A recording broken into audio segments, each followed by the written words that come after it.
That's right, Peter. Saturday morning, the group of us, the 8 senators who went on this trip, we were in the park where the bombing took place this morning. We were there Saturday morning.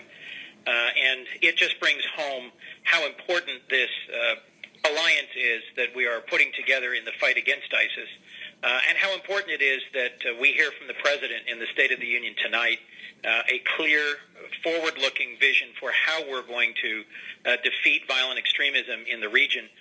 We went to Austria, to Israel, to Saudi Arabia, and to Turkey, and the main focus of our trip was the Iran nuclear deal and how we can work together to constrain Iran's ambitions to support terrorism and to develop a nuclear weapon. The stop in Austria was for the agency, the IAEA, that is inspecting and will continue to inspect Iran's nuclear facilities. Obviously, the stop in Israel was to hear from the leadership of our most vital ally, and the trip to Saudi Arabia was to better understand their escalating conflict with Iran and to reinforce our long partnership.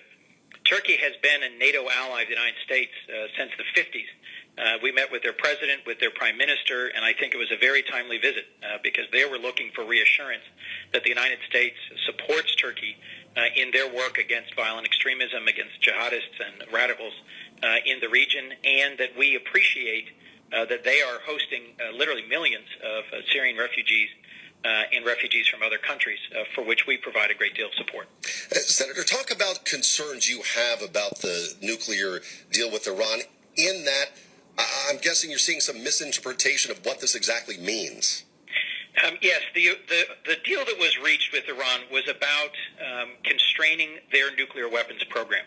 And I'll start by recognizing some progress that's been made. Iran agreed to do several important things. First, to ship out of the country the 12 tons of enriched uranium that they've built up over the last decade and that they could have used to race towards a nuclear weapon. That just happened, I think, last week. Next is to fill with concrete the core of the plutonium reactor that they were building. That should happen in the next 2 weeks. And last, most importantly, I think, is that they let the IAEA inspect all of their nuclear-related facilities 24/7 so that we have eyes on and monitoring capability into what they're doing. The downside is that once they do all of that, we've agreed to release the sanctions that brought them to the table and, frankly, brought their economy to their knees and made them willing to negotiate with us. And the 2 ballistic missile launches by Iran late last year are a reminder that they have not stopped their bad behavior. They continue to support proxies in the region. They continue to jail Americans and to commit human rights violations, and they continue their ballistic missile program. So I've called on the administration, both privately and publicly, to impose further sanctions on Iran for their ballistic missile launches and for the other areas, support for terrorism and human rights violations, that are allowed under this nuclear deal.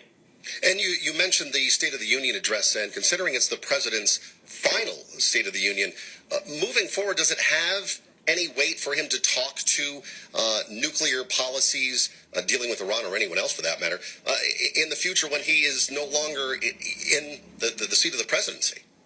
Well, I think he views this nuclear deal with Iran as a key piece of his legacy. And he has said to me directly that he only thinks it's successful if we actually prevent Iran from getting a nuclear weapon, not just this year or next year, but for decades to come. And it's my hope that he will send a very clear and strong signal to the Iranians that his administration intends to actively interdict their effort to support terrorism and actively take sanctions to the Iranians when they behave badly in this last year of his administration, and that he intends to set the table for the right tone going forward. Look, Peter, if we don't aggressively enforce this agreement this year, it may well come undone by next year. Senator Chris Coons joining us live here on Delaware's Morning News. Senator, welcome back. Glad you had safe travels, and we appreciate your time this morning. Thank you.